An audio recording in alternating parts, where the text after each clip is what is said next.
देश विदेशातून मुंबईमध्ये फिरण्यासाठी येणाऱ्या प्रवाशांना सारखे तिकीट काढावे लागू नये व त्यांना पर्यटनाचा मनमुराद आनंद घेता यावा यासाठी रेल्वेकडून पर्यटन तिकीट संकल्पना राबवण्यात येते। पर्यटन तिकीट विक्रीला सुट्टीच्या काळात मोठ्या प्रमाणात प्रतिसाद मिळत आहे। मायानगरी मुंबईत सर्वांना आकर्षण आहे। मुंबईच्या एका टोकापासून ते दुसऱ्या टोकापर्यंत पोहोचविण्याचे काम म्हणून मुंबईची जीवनवाहिनी असलेल्या लोकलवर आहे। या लोकल सेवेपासून पर्यटक सुद्धा खूप आकर्षित झाले आहेत।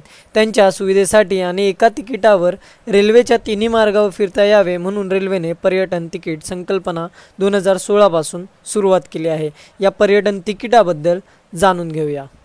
नमस्कार, मी doctor Shivraj Manaspure, chief public relation officer Madhya railway Mumbai. आपल्या सेंट्रल रेल्वेमध्ये 3 प्रामुख्याने लाईन्स आहेत, harbour line, trans harbour line आणि मेन लाईन। तर जे बाहेर गावाहून किंवा पूर्ण इंडियातून पर्यटक येतात, फॉरेनहून पण पर्यटक येतात, तर त्यांना जवळपास आपले 100 स्टेशन आहेत मुंबई डिव्हिजनमध्ये। तर त्यांना वेगवेगळ्या ठिकाणी जायचं आहे, गेटवे ऑफ इंडियापासून ते बोरिवली वगैरे कुठल्या पण ठिकाणी जायचं असेल त्यांना वेगळे तिकीट काढायची गरज नाही। आपल्याकडे लाईन मध्य रेल्वेच्याच 3 लाईन आहेत आणि सेंट्रल रेल्वे वेस्टर्नच्या पण 1 लाईन आहे। तर त्यासाठी जे त्यांना एकच तिकीट, एक पर्यटकाचं तिकीट काढलेलं आहे, पण त्याच तिकिटावर ते प्रवास करू शकतात। सेकंड क्लास जे तिकीट आहे, 1 दिवसाची जे व्हॅलिडिटी त्यांनी घेतली तर त्याचं 50 रुपये तिकीट आहे आणि 3 दिवसाचं जर तिकीट घेतलं तर 94 रुपये आहे आणि 5 दिवसाचं तिकीट घेतलं तर 116 रुपये आहे। आणि जर AC लोकल पण आपण सध्या इंट्रोड्यूस केलेले आहेत, 4 AC लोकल मध्य रेल्वेमध्ये सध्या धावत आहेत। त्याच्या 56 सर्व्हिसेस सध्या आहेत मेन लाईनमध्ये, CST ते कल्याणच्यामध्ये, पुढे टिटवाळा बदलापूरपर्यंत सुद्धा आहेत। त्या AC लोकलनी जर प्रवास करायचा असेल त्यांना तर पूर्ण दिवसाचं भाडं फक्त 260 रुपये आहे या पर्यटक पासचं, आणि 3 दिवसाचं भाडं 490 रुपये आणि 5 दिवसाचं भाडं 600 रुपये। तर हे वन टाईम तिकीट असेल त्यांना, एक सिंगल तिकीट भेटेल त्यांना आणि ते व्हॅलिडिटी आता जशी मी सांगितलं त्यानुसार असेल।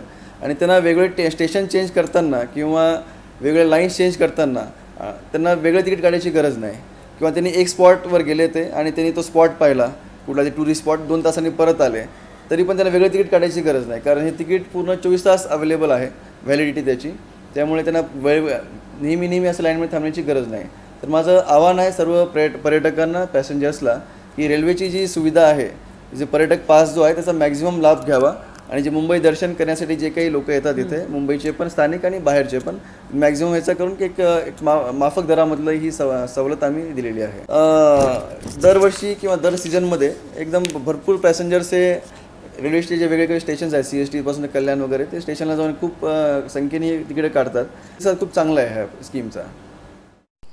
या लोकल सेवेपासून पर्यटकसुद्धा खूप आकर्षित झाले आहे। सुट्टीच्या कालावधीत या तिकीट विक्रीचा खप वाढताना दिसतोय। धनंजय दळवी, न्यूज 18 लोकमत, मुंबई।